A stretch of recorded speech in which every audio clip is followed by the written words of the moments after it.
welcome to the very first EduSpeak Podcast. I'm your host, Nick Shanmac. I'm a communications manager with ESD 112. And on this show, because you may be wondering what the heck is EduSpeak, we're going to tell stories of education in Southwest Washington and across the state of Washington, because there are a lot of really amazing things happening every day in our schools, and we want to shine the light on those stories. So on this show, we're going to be inviting special guests, teachers, superintendents, students, you name it. We want to learn about the programs that are supporting our kids in the community, about some of the amazing things going on in our classrooms. So to kick things off, we kind of have the perfect first guest to establish a basic understanding of what ESD 112 actually is. So to do that, we are going to invite on Tim Merlino, the superintendent of ESD 112. Well, welcome, Tim, to the very first EduSpeak podcast show. Thanks for coming on. Thank you. Honored. So this being the first show, can you just tell us a little bit about what ESD 112 is and what your role is as superintendent? Sure. ESD 112 is a regional state agency to provide educational services to the 30 school districts in Southwest Washington. We have about 100,000 student FTE in our region. Our region runs all the way from Ilwaco at the beach, all the way to the east along the Columbia River down to Roosevelt, which is about 135 miles east of here. Like I said, 100,000 students, 18,000 staff. And we were set up to provide cooperative and fee-for-service type programs for schools. And our school districts can opt in and out of programs. So our programs have to be high quality to make sure that districts want to buy into them. And we've been very successful at that for now 52 years. So ESD, so it's Educational Service District, correct? Right. Service is our middle name, right? Educational Service District. And so is this the state of Washington has these, is this a unique thing to Washington state? No, probably I think 46 states in the country have these, but there are different names all over the country. Oregon and Washington both have educational service districts. Washington has 9, so we're one of 9 in the state. And different sizes, and they offer different opportunities and different programs in different regions, depending on what the school districts want to opt into, or what they want, whatever the idea is in whatever region. So we're all kind of unique in that way. So could you give a couple examples of what are some of the things that school districts will opt into? Yeah, sure. We have what we call the ESA, which is our special ed cooperative, which we've been running here since the mid 80s, where we actually run the special ed program for 28 school districts in our region and around the state. For the smaller school districts, we provide construction management services, which means we help school districts when they go out and pass a bond to build a building, they can hire us to manage the project for them. We provide childcare services. We provide STEM services. It's pretty unlimited here at ESD 112. If there's an idea, we can generally come up with a program to back that up. So as superintendent, you're kind of like the CEO. Would that be a correct way to sort of describe your role? Yeah, I think for me, right, it is a CEO role. And like I said, we do have a lot of employees here. But for me, it's really about building relationships with the school districts we have. So I go out and visit our superintendents every year, except maybe this year was not the year for it. But and it's to make sure that our staff do not face. My job is to make sure the staff doesn't face barriers in doing their job. So I try to make sure that I eliminate as many of those as I can, and enjoy working with the superintendents to come up with program ideas, and want to keep those kind of lines of communication open with the school districts. If there is anything they need, we'll try to help them. I think it's just, this show would be a good opportunity to sort of pull back the curtain on education in the region. How did you yourself get to where you are today? Sure. I am in my 36th year here at ESD 112. I graduated from WSU back in the early 80s in business, and I got a job right out of school going and working as an internal auditor for the Red Lions. So I used to travel around the West Coast. The Red Lions sold out 3 years into that job. And I really didn't know what I was looking for. It was a business job. But I got an interview at ESD 112 in 1986, right after the shuttle blew up. And in their accounting department, I got the job. My family is in education. My dad and mom worked for the State School for the Deaf. My sisters worked at Fort Vancouver High School and Evergreen High School. My brother now is a superintendent of Evergreen. So it's kind of in the blood in some ways. But when I came to ESD 112, I didn't really know what they were. I mean, it was an $8 million organization, very small, probably had less than 100 employees. But I took the job in accounting, learned how to do the books and all that kind of stuff. And then through some retirements and that kind of thing, I ended up becoming the chief financial officer of the ESD in the early 90s, and was part of kind of this growth of the agency and developing all kinds of programs and figuring out how to make them work financially. And so I got to learn a lot about the programs and development and even the education side of things. Work with superintendents a lot to make sure that they kept themselves, the school districts, financially in a good spot. And then, so I did that for 22 years maybe. And then when the superintendency came open, I really wasn't thinking about applying. But at the last minute, I did, threw my hat in the ring and figured, I knew the business of ESDs and we could hire great educators here, but I did know a lot about the education side of it too. I'd learned that over the years. So since 2014, I've been superintendent. Love what I'm doing. I love working with the people I work with. Very creative people here. And I think the key to ESD and the growth of ESD is to let people do their jobs, give them, like I said, remove barriers for them and provide them the resources to do it, and then kind of sit back and make sure that we drive the program in the way the region wants it driven. Mm-hmm. So you've had a long career here, and certainly this last year, just full of, unprecedented, new for everyone.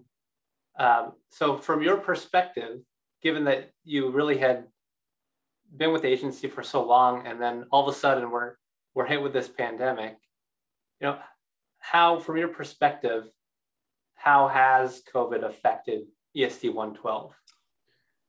Well, I think COVID has been hard on everybody. I mean, it's been hard on our school districts. It's been hard on our staff. I mean, I think it was about almost a little over a year ago that we made the call that we were going to shut things down. And I have been in the office every day except one since then. And we have a very small crew in here.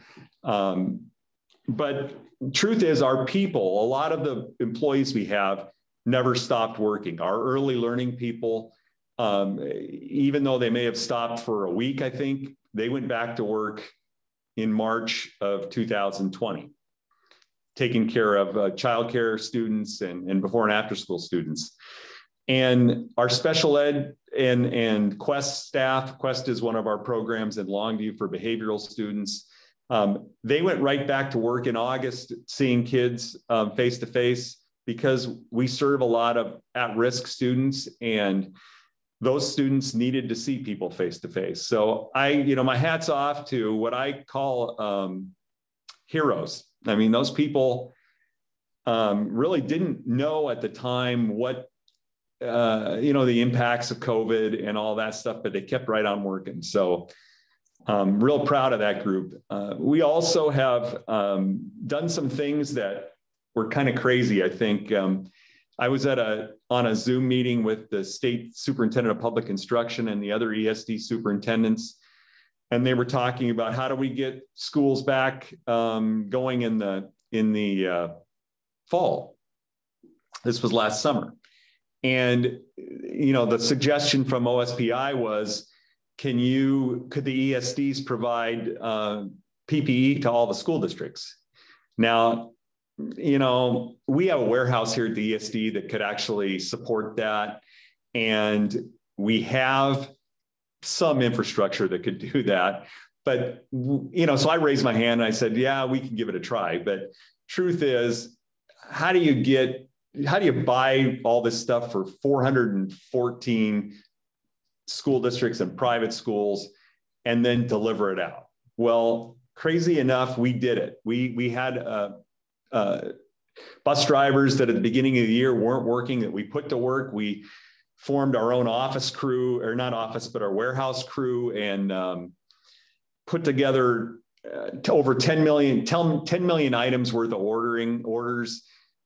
I actually went out and worked in the warehouse 2 or 3 days too. I mean, it probably set us back about a week doing that. But what we did was something that was pretty incredible. We ended up sending all this stuff out, transporting to every school district in the state. Talk about building relationships. We built them with every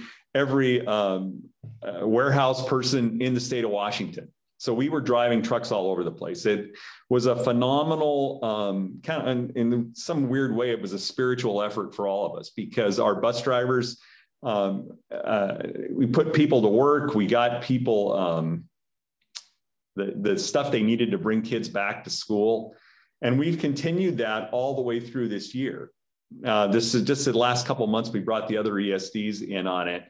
But a lot of satisfaction you get from doing things like that. We had people that helped with, when we went on remote learning, we had people, our ed tech people here that were able to help train teachers on how to deliver instruction online. So ESD 112 has been a leader in a lot of ways for a lot of the things that have happened. And there are a lot of behind the scenes things that have happened to keep schools running and bring kids back into school. So I'm really proud of this staff. Like I said, it's been difficult. We have people that have not been here for over a year. And even the discussions about how bringing people back are hard to have.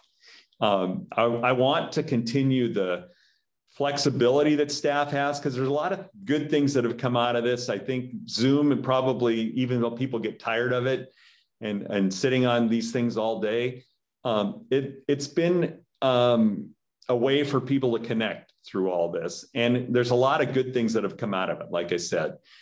So going forward, we're trying to figure out within our cabinet how we continue to allow for flexibility for staff to work from home, while also bringing people back. I know a lot of people want to come back just for the social aspects of things. Really, I'm sitting in here with a group of about 25 to 30 people every day. We all want people back too. So it is kind of lonely. But I want to do this smart so we learn from what we, the last year. And I want to take advantage of what we learned and also bringing people back in as well. Do you feel, you get a sense that there's light at the end of the tunnel, though, that, we've got vaccines rolling out? And we meet, the superintendents and I and our cabinet have met together ever since last March, once a week, twice a week, 3 times a week sometimes. And we've brought in the health directors from the different counties in Southwest Washington to those meetings. And so now we're into these meetings a little over a year. And do I think there's a light at the end of the tunnel? Yes, I do believe there's a light at the end of the tunnel. When it was December or, a few months ago, it was more like an Amtrak was on the other side coming at you. But I really do think we're getting close. The vaccines have helped. Matter of fact, I didn't mention this, but we helped the school districts plan for the vaccines and get probably 2,000 or 3,000 people appointments to make sure that we'd speed things up. But I do know that the last conversations I've had with our medical experts they're worried about the variants. They're worried about a lot of things. And we just have to hold out for another, I would guess, 2 to 3 months and keep doing the smart things and the safe things. And hopefully, I believe next year when we get back into school in September, that probably a good deal of the kids will have also been vaccinated, because I believe that high school kids will probably be able to start getting vaccinated in the next month or so. But even younger kids should be able to over the summer, hopefully. And then we can start getting back to somewhat sense of normalcy. And, I'm hoping that we just got the okay to go with the 3-foot distancing for students. But there's still a lot of issues around that with lunches and things like that. And we want to get back to having regular school days. I don't know that we'll be out of the masking by then. I kind of hope so, but I do think you're going to see kids back in school in September. Yeah. You mentioned the CDC and the state moving from the 6 feet to 3 in terms of for students within a classroom. It just made me think about, you said you've been having these regular conversations with superintendents and with health officials, and can you talk a little bit about how do you plan when things are just constantly changing? Yeah, it's been very difficult. One of the things when we talked about going to the 3 feet, because superintendent's been talking about this for quite a while, we could get more kids in if we could get back to the old rules. And the CDC changed their guidelines, but they only changed it for kids. The adults still have to stay 6 feet apart. When the kids are eating, they have to stay 6 feet apart. And, so it's almost like all the planning in the world doesn't really solve the lunch problem. And you still don't have enough room to deal with that. And then it's real hard to tell parents, we finally got this rule changed, but we can't really do this because of these other restrictions. And, also when you're talking about planning, just having enough people to monitor kids during lunch and all these things. So you have to multiply all this stuff because you're spreading them out further. They're in more places. And it makes it it's very challenging. You mentioned helping with the vaccine rollout for educators. You mentioned how the ESD was sort of this distributor for masks and PPE all over the state. It just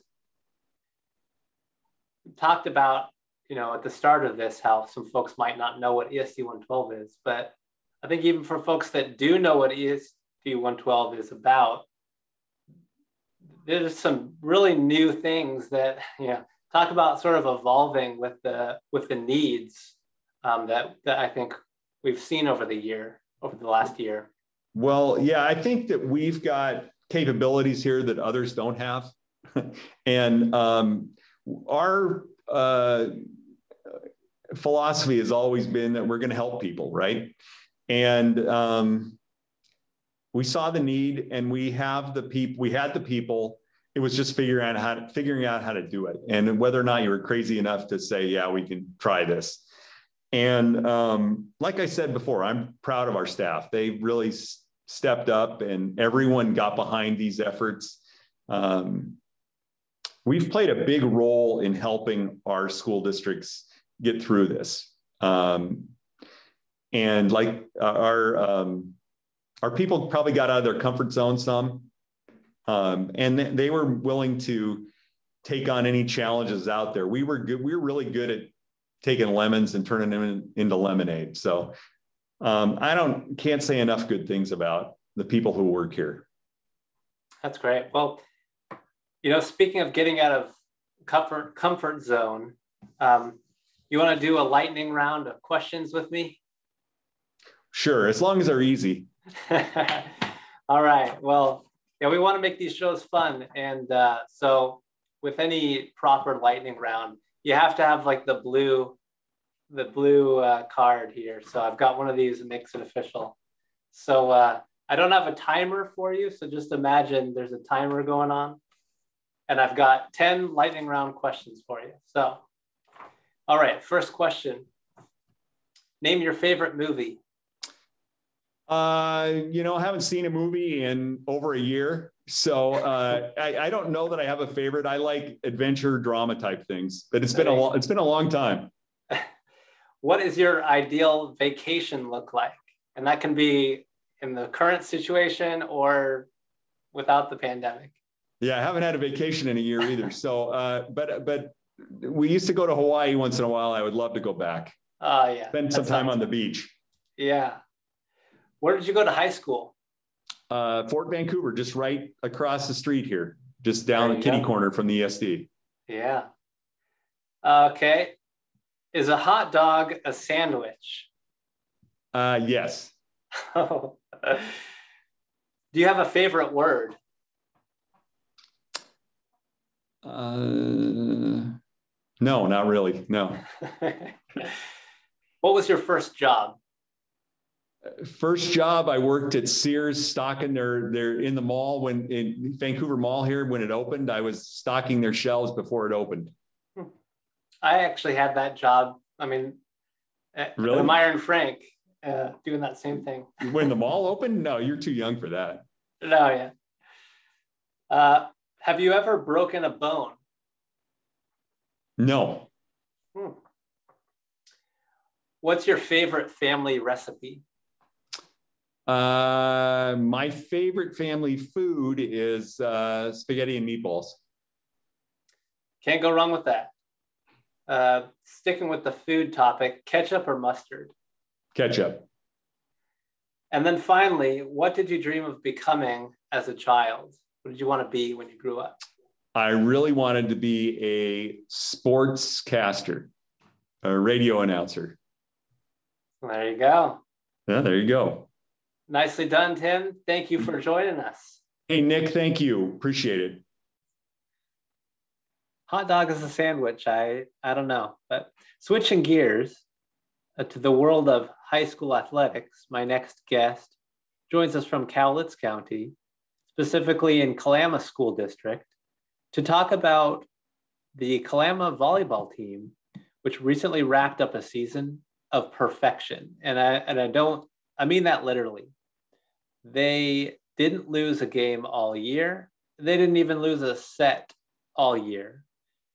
So just an amazing feat. And so Jeni O'Neil is the head coach of that team, and I'd like to welcome her on to talk a little bit about this just outstanding, unprecedented accomplishment.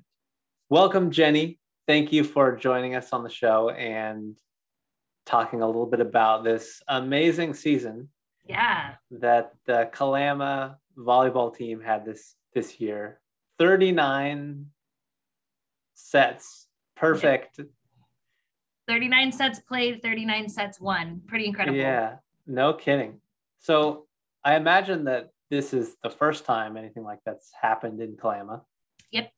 First time that anything like that's ever happened. And this is my 13th season as head coach. And we've definitely won, league championships and district championships in the past, but never with a perfect record. So.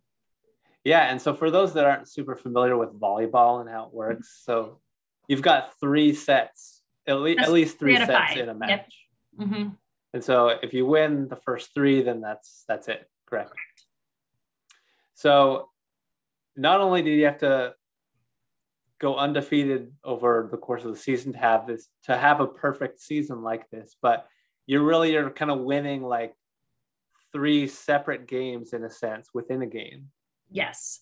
They call it a sweep. When you're playing best 3 out of 5 and you win all 3, the first 3, they call it a sweep. So we swept every opponent we played the whole season, which is pretty incredible. Yeah. So at what point did you start to realize that something like this might be possible? Yeah, I mean, the our local newspaper, the Daily News, we had great coverage from them and appreciate them so much. And they had put one of their titles for one of our articles was, Kalama remains perfect. And even though we were 8-9 matches into the season, I thought, we are perfect at this point going into postseason. So I, even though the girls knew and the players knew, I didn't say anything because, you don't want to, we set little goals and we want to achieve those little goals. And it wasn't until the district championship match when there was, 3 points left, 3 or 4 points left in that set, the third set, I said, you guys have the chance here to make history. And we win this match, we win this set. We do a school record. And, that was just enough they needed to push us through to win that last match. Yeah. And I know that all of Kalama was just super proud of the team. And was there something unique, you think, about this year's maybe mix of players or just the way the team came together that you observed?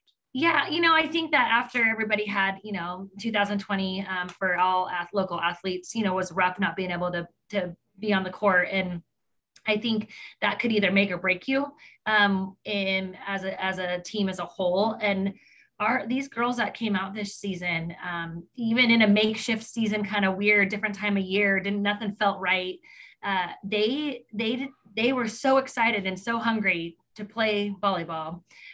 They just showed up and they worked really hard. And, it was a great group of kids. And I've had great teams. I mean, we won, state championship in 2016, one of the best days of my life. And, there's certainly been seasons that have been incredible.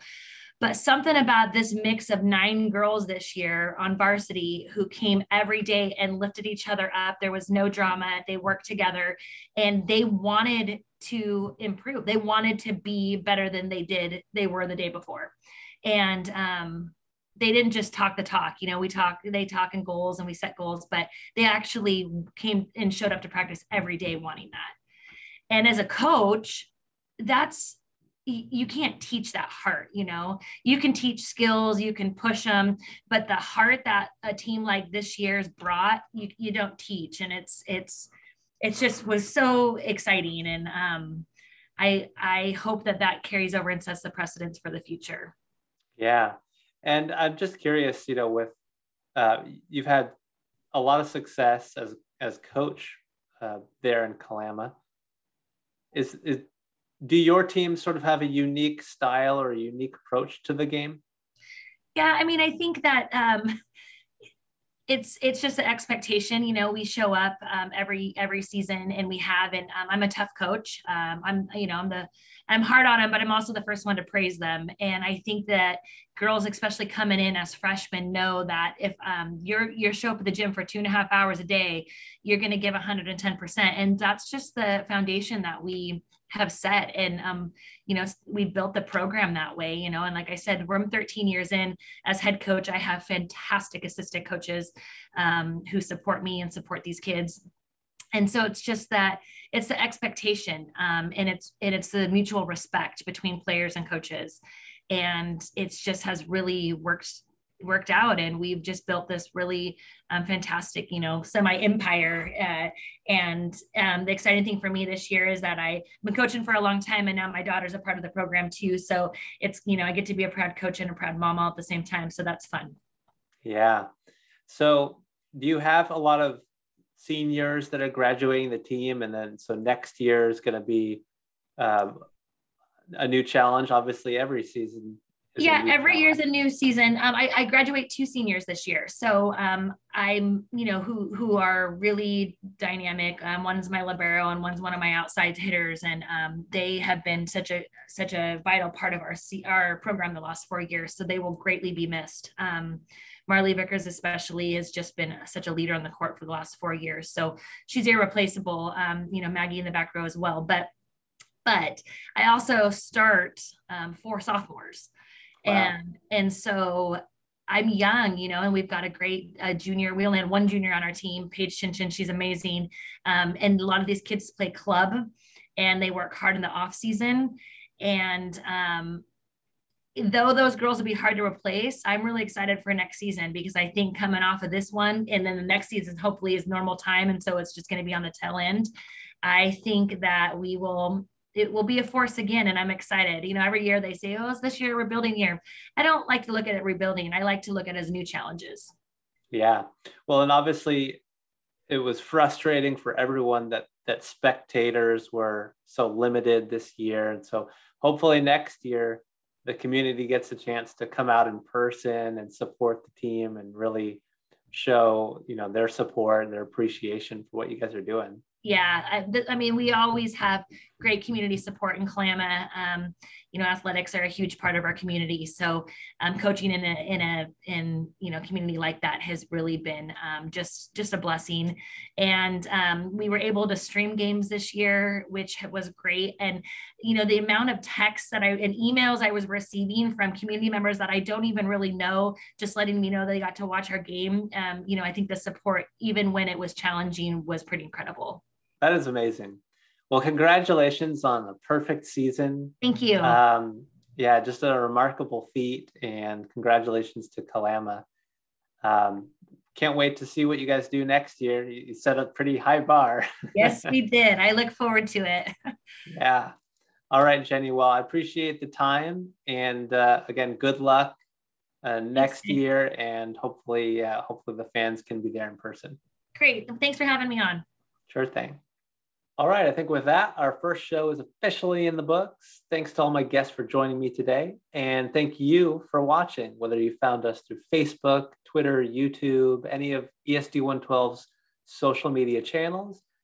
Thank you for being part of the conversation. And I'd like to invite you to continue to be part of the conversation by tweeting at ESD 112. Use the hashtag EduSpeak in your tweet, and we'll get your feedback for the show as we move forward and find new guests to interview. You can always learn more about the latest ESD 112 news by visiting us online at esd112.org/news. And with that, I think we're all done. My name is Nick Shanmac again, and thank you for watching. We'll see you next time.